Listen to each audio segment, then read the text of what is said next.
নমস্কার বন্ধু, আমি রাজেন। আমার ইউটিউবে চ্যানেল বৈচিত্র্যময় দেশে আপনাদের স্বাগত জানাই। আজকে আমি যে ভিডিওটি এনেছি সেই গাছটির নাম হচ্ছে দণ্ডকলস। এই গাছেরই উপকারিতা নিয়ে আজ আমি ভিডিওটি করেছি। ভিডিওটি যদি আপনাদের ভালো লাগে তো অবশ্যই কমেন্ট বক্সে জানাবেন, এবং এছাড়া আপনারা যদি এখনও পর্যন্ত আমার চ্যানেলটাকে সাবস্ক্রাইব করে নিন তো অবশ্যই সাবস্ক্রাইব করে নেবেন। চলুন বন্ধুরা, ভিডিওটা শুরু করা যায়। নমস্কার বন্ধুরা, আপনারা কি কখনো রাস্তার ধারে, মাঠের আশেপাশে কিংবা জঙ্গলের মধ্যে এমনই একটা ছোট্ট গাছ দেখেছেন, যে গাছটি যার মাথায় গোল গোল সবুজ ফুলের মতো অংশ এবং তার ফাঁক দিয়ে বেরিয়ে আছে ছোট্ট ছোট্ট সাদা ফুল? অনেকে এই গাছকে সাধারণ আগাছা ভেবে পাশ কাটিয়ে চলে যান, কিন্তু আপনি কি জানেন, লোক চিকিৎসা, গ্রাম বাংলার ভেষজ জ্ঞান এবং বিভিন্ন অঞ্চলের লোকবিশ্বাস এই ছোট্ট গাছটিতে রয়েছে বেশ আকর্ষণীয় পরিচয়। এই গাছের নাম দণ্ডকলস। কোথাও একে বলা হয় দণ্ডকলস, কোথাও ধুলপি, আবার কোথাও বলা হয় শ্বেতড্রন, আবার কোথাও অন্য স্থানীয় নামও পরিচিত। আর এই গাছকে ঘিরে রয়েছে ভেষজ ব্যবহারের দিক থেকে শুরু করে জ্যোতিষতন্ত্র এবং লোকাচারের বিভিন্ন বিশ্বাস। তাহলে প্রশ্ন হলো, দণ্ডকলস গাছ আসলে কি, এবং গ্রাম বাংলার এই গাছকে অত্যন্ত গুরুত্ব দেওয়া হয় কেন?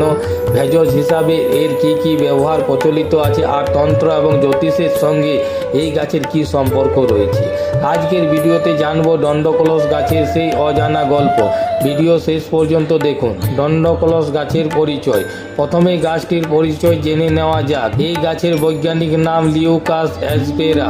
এটি লেমিয়াসি তুলসী গোত্রের ভেষজ উদ্ভিদ। তথ্য অনুযায়ী লিউকাস অ্যাসপেরা একটি স্বীকৃতি প্রজাতি, যা ভারত সহ উপ উষ্ণমণ্ডলে এশিয়ার বিভিন্ন অঞ্চলে স্বাভাবিকভাবে বিস্তৃত রয়েছে। গাছটি সাধারণত খুব বেশি বড় হয় না। বর্ষার সময় কিংবা বর্ষার পর অনেক জায়গায় এটি নিজে থেকে জন্মাতে দেখা যায়।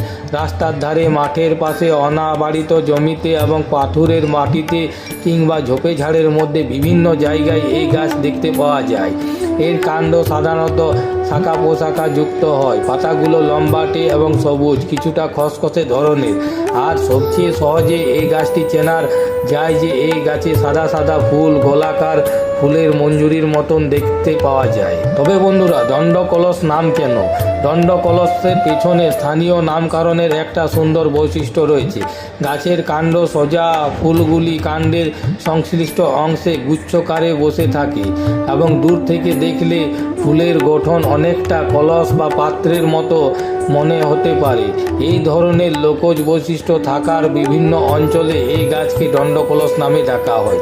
তবে মনে রাখবেন, একই গাছের নাম একই অঞ্চলে একরকম, অন্য অঞ্চলে আরেক রকম হতে পারে। তাই গাছ চেনার ক্ষেত্রে স্থানীয় নামের পাশাপাশি বৈজ্ঞানিক নাম জানা খুব গুরুত্বপূর্ণ। দণ্ডকলসের ভেষজ ব্যবহার।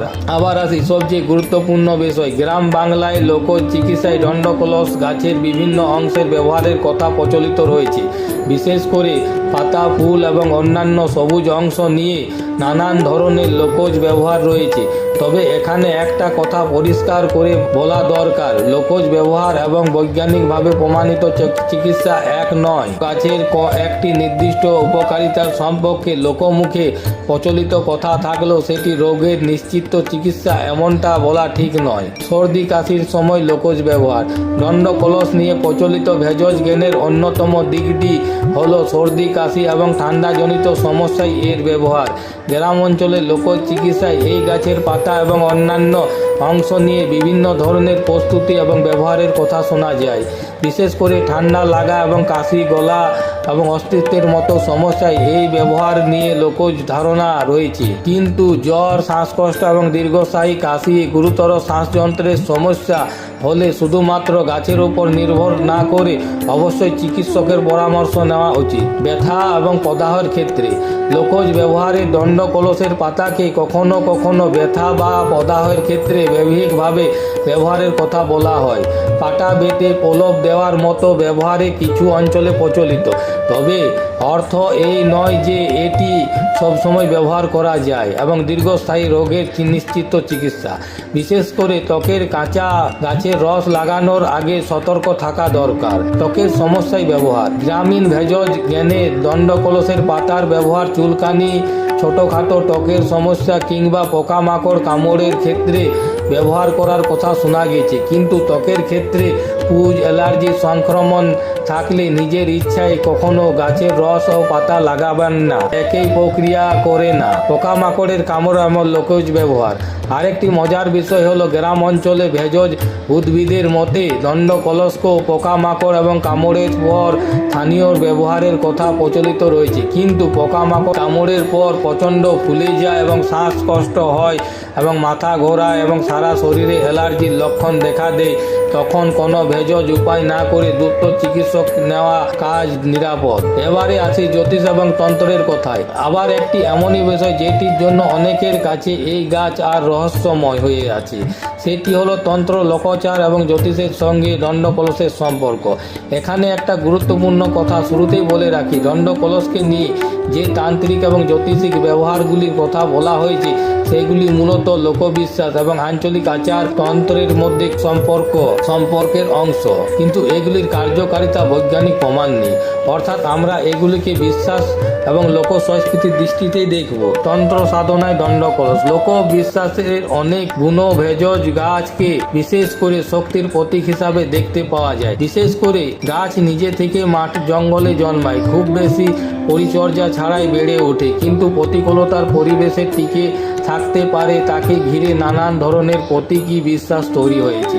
দণ্ডকলস এমনই একটি উদ্ভিদ, কিছু লোকচার এবং তান্ত্রিকের বিশ্বাসে এই গাছের গাছকে নেতিবাচক শক্তি দূর করা এবং বাধা কাটানো এবং আধ্যাত্মিক সাধনার সঙ্গে প্রতীকীভাবে যুক্ত করা হয়েছে বলে বিভিন্ন অঞ্চলে দাবি করা হয়। কিন্তু আরও বলছি, এগুলি ধর্মীয় লোকবিশ্বাস, কিন্তু বৈজ্ঞানিকভাবে প্রমাণিত কোনো শক্তি নয়। জ্যোতিষের মতে কি কি কাজে লাগে? লোক চিকিৎসায় বিভিন্ন ধারায় গাছপালাকে গ্রহ দেবতার এবং প্রকৃতির শক্তির সঙ্গে প্রতীকীভাবে যুক্ত করার প্রচলন রয়েছে। দণ্ডকলসকে নিয়ে কিছু অঞ্চলে শুদ্ধি এবং অশুভতা কাটানো বা বাধা দূর করার প্রতীক হিসাবে দেখার বিশ্বাস পাওয়া যায়। কেউ কেউ মনে করেন বাড়ির আশেপাশে স্বাভাবিকভাবে জন্মানো এই ধরনের ভেষজ উদ্ভিদ প্রাকৃতিক ইতিবাচক শক্তির প্রতীক। তবে এখানে গুরুত্বপূর্ণ সতর্কতা, দণ্ডকলস গাছ বাড়িতে রাখলে ভাগ্য খুলে যাবে, টাকা আসবে, শত্রু ধ্বংস হবে এবং গ্রহ দোষ নিশ্চিতভাবে কেটে যাবে, এমন দাবি বৈজ্ঞানিকের ভিত্তি নেই। এই বিষয়গুলি আমরা লোকবিশ্বাস এবং সংস্কৃতির অংশ হিসাবে দেখব। তন্ত্র এবং গাছের গুরুত্ব কেন? প্রাচীন ভারতের সংস্কৃতিতে শুধুমাত্র খাবার ওষুধের উৎস ছিল না, গাছকে ঘিরে তৈরি হয়েছিল ধর্ম, সাংস্কৃতিক, চিকিৎসা, লোকচার এবং আধ্যাত্মিক একটি বিশাল জগৎ। বট, অশ্বত্থ, নিম, তুলসী এমনকি বহু গাছকে নিয়ে মানুষের পবিত্র বলে মনে করেছেন। ঠিক সেই রকমই কিছু সাধারণ গুণ গাছও স্থানীয় লোকাচারের বিশেষ গুরুত্ব পেয়েছে। দণ্ডকলস সেই ঐতিহ্যের একটা আকর্ষণীয় উদাহরণ। প্রকৃতিতে দণ্ডকলসের ভূমিকা। এই গাছ শুধুমাত্র তন্ত্র এবং ভেষজ ব্যবহারের দিকে দেখলে হবে না, আসলে সৌন্দর্যের অনেকটা বাদ পড়ে যায়। এটি প্রাকৃতির একটা স্বাভাবিক উদ্ভিদ। বর্ষার সময় চারপাশে যখন নানান বন উদ্ভিদ জন্মায়, তখন দণ্ডকলস আর তার মধ্যে নিজের জায়গা করে নেয়। এর ছোট্ট সাদা ফুল প্রকৃতির একটা ছোট এবং পরাগবাহীদের আকর্ষণ করতে পারে। অর্থাৎ এই গাছটি আমাদের অনেক সময় আগাছা বলে ফেলে দিই, প্রকৃতির কাছ থেকে এর ভূমিকা রয়েছে প্রচুর। কোথায় এই গাছ দেখতে পাওয়া যায়? দণ্ডকলস খুব কঠিন কখনো গাছ নয়। অনেক সময় রাস্তার আশেপাশে, মাঠের ধারে, পতিত জমিতে কিংবা গ্রামের আশেপাশের এটি নিজে থেকেই জন্মায়। বর্ষার পর উপস্থিতির আরও বেশি চোখে পড়তে পারে। তাই পরের বাইরে যখন আমরা কোনো সাদা ফুলের গাছ দেখবেন, একবার ভালো করে লক্ষ্য করবেন, হয়তো আপনার চোখের সামনেই দাঁড়িয়ে আছে এই দণ্ডকলস। তবে বন্ধুরা, খুব গুরুত্বপূর্ণ সতর্কবার্তা। বন্ধুরা, যেহেতু এই গাছের ভেষজ ব্যবহার নিয়ে অনেক কথা প্রচলিত রয়েছে, তাই এই বিষয়টি অবশ্যই মনে রাখবেন। ঠিক মানে যে সব সময় নিরাপদ এমন নয়। গাছের ভুল পরিচয়, ভুল মাত্রা, ভুলভাবে ব্যবহার অন্যান্য ওষুধের সঙ্গে প্রতিক্রিয়ার সমস্যা তৈরি করতে পারে। শুধুমাত্র ইউটিউবে ভিডিও দেখে নিজের মতো করে গাছের রস এবং নির্যাস এবং ওষুধ খাওয়া উচিত নয়।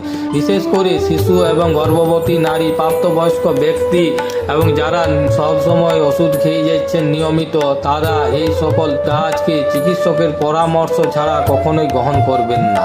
যোগ্যতা সম্পূর্ণ আয়ুর্বেদিক চিকিৎসকের পরামর্শ নেওয়াটা উচিত। শেষ কথা, তাহলে বন্ধুরা আজ আমরা জানলাম এমনই একটি গাছের কথা যাকে হয়তো আপনারা প্রতিদিন চলার পথে বহুবার দেখেছেন। তার নাম হলো দণ্ডকলস। তার বৈজ্ঞানিক নাম। এই ছোট্ট গাছটিতে রয়েছে সুন্দর সাদা ফুল, রয়েছে লোকজ ভেষজ ব্যবহারের ইতিহাস, আর রয়েছে গ্রাম বাংলা এবং বিভিন্ন অঞ্চলের লোকবিশ্বাসের সঙ্গে জড়িয়ে থাকা নানান গল্প। কেউ এটিকে ভেষজ উদ্ভিদ হিসাবে দেখছেন, কেউ আবার প্রকৃতির একটা সুন্দর বুনো গাছ হিসাবে। কিন্তু আমাদের মনে রাখতে হবে, বিশ্বাসকে বিশ্বাসের জায়গায় এবং বিজ্ঞানকে বিজ্ঞানের জায়গায় রেখাটাই সবচেয়ে বড় ভালো। তাই প্রকৃতির প্রতিটি গাছের মধ্যে রয়েছে একটা গল্প, আর সেই গল্প খুঁজে বের করাই আমাদের উদ্দেশ্য। আমি আশা করি আজকের ভিডিওতে আপনাদের ভালো লেগেছে। যদি ভিডিও ভালো লেগে থাকে তো লাইক করুন, বন্ধুদের শেয়ার করুন এবং বৈচিত্র্যময় দেশ চ্যানেলটাকে সাবস্ক্রাইব করে পাশে থাকুন। কমেন্টে জানাবেন আপনাদের এলাকায় কি দণ্ডকলস গাছকে কি নামে ডাকা হয়। আবার দেখা হবে প্রকৃতির আরেকটা অচেনা গাছের ইতিহাস নিয়ে। নমস্কার, ধন্যবাদ।